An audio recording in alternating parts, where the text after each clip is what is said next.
Hello everyone! Welcome back po sa aking Facebook page sa Ate Mabel ng Bayan. And ngayon po ipapakilala ko sa inyo isa na naman pong successful Canada journey from Saudi to Canada po. So, Jonathan, hello po. welcome to Canada, Jonathan. Thank you, Ate Mabel. Kumusta ang iyong pagdating? Ano masasabi mo sa Canada ngayon? So far, okay naman po yung sitwasyon ko. I'm from Saudi Arabia with the help of Ate Mabel. So yung first question ko kay Jonathan is, paano mo ako nakilala? Paano mo nakita si Ate Mabel ng Bayan? Nakilala ko si Ate Mabel through my friends, circle of friends actually.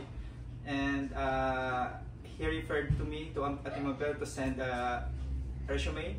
Okay, so yeah, yung first question ko kay Jonathan is, paano niya nakilala si Ate Mabel ng Bayan or yung aming YouTube channel na Nakilala ko si Ate Mabel through my circle of friends.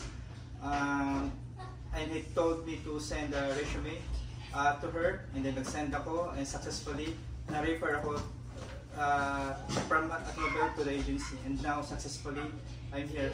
So ganyan lang po guys, kadali. I-referral lang po, kapwa Pilipino, word of mouth. And then, send your resume lang po talaga sa aking email, yun na po ang resume. And then, pinasa ka yung resume niya sa agency. And then, successful ang kanyang application. Kaya nandito to be siya honest, sa Canada. to Ate Mabel, within just 6 months, na-approve na yung work permit ko. And after waiting for about 3 months, nagkaroon na ako ng ticket. And then, after a year, nandito na ako.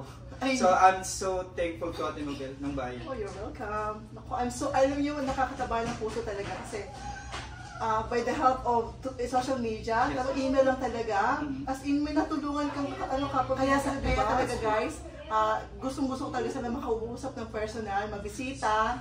So, marami pa sila kaya lang, sana magtagpo kami. And I would like to take this opportunity to thank Ate Mabel for helping me to achieve my Canada dreams. So now I'm living with my dreams now. Congratulations, so thank you, Ate Mabel. Welcome to Canada again. I'm so glad and good luck sa iyong journey. Salamat po. Kaya guys, para po kayo sa inyong mga pangarap din na maging Canadian successful po ang journey nyo, follow nyo lang po ako sa aking Facebook page and subscribe and like po sa aming YouTube channel. Winona G. Develop po. Thank you!